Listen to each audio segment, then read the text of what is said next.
Activity 35 begins with a definition that I have found to be helpful.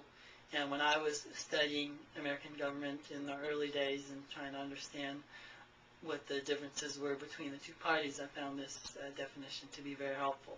So this distinction that we have now in our time between liberals and conservatives, or the Democratic Party and the Republican Party, really can be traced back to the 1930s. So you had this controversy in the 1930s of whether or not the federal government should be permitted to go beyond the limits of Article 1, Section 8, as these were previously understood. The side that was in favor of that was the Democrat, especially kind of speaking generally, the Democratic Party under the leadership of Franklin Roosevelt, and those who typically opposed that was the Republican Party. And this has pretty much been the case ever since, that as the powers of federal government went out further, it's been the Democrats that have been in favor of it and the Republicans who have opposed it. And so this definition is defining the liberals, or the Democratic Party, as the party that favors the expansion of federal governments, of government in general, especially the federal government, and the Republican Party that opposes it. There are some exceptions to this.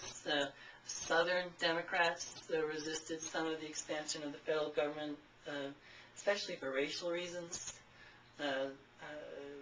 opposing the expansion of the federal government in the area of civil rights. There's also differences that I think especially goes back to the 1960s when it comes to foreign policy, and the Democratic Party being more anti-war, the Republican Party being more open to going to war. So I think this definition, as I think about it and talk about it with the students especially, applies to domestic policy, and foreign policy takes you into some different areas, and that's really the subject of Government 2302. So just focusing especially on domestic policy and what happens within the country. If you look at letter A, this is focusing on Franklin Roosevelt as wanting to expand the powers of the federal government, and wanting people to look to the federal government to solve their problems. So this is an example of a liberal or a Democrat.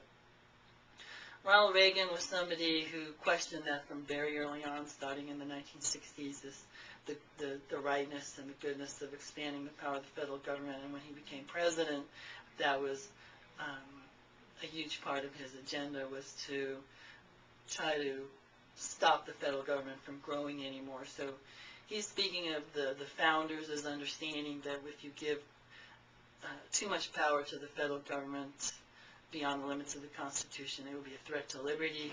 It wouldn't work very well. So these are the words of a conservative, somebody who's opposing the expansion of the federal government.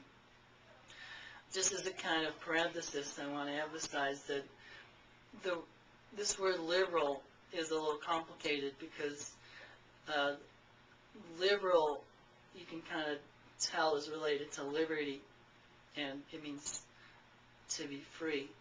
In Latin, liber is to be a free person. So the liberal tradition is the tradition that the United States is in, and what it means is that we are dedicated to liberty as the highest value. That's as liberty as it's defined in this textbook: self-government, limited government, etc., government that does not harm its citizens. So the word liberty or liberal originally meant someone who believes in self-government, constitutionally limited government, etc. Whereas when Franklin Roosevelt took the name, he gave it a different meaning, and that continues to this day, which gives rise to some confusion. So we want to be precise. We can call someone who believes in limited government, self-government, etc., we can call them a classical liberal, kind of the older understanding of what it means to be a liberal, and Franklin Roosevelt and Democrats today as modern-day liberals. So what's confusing about it is, I guess you could say that conservatives are classical liberals, but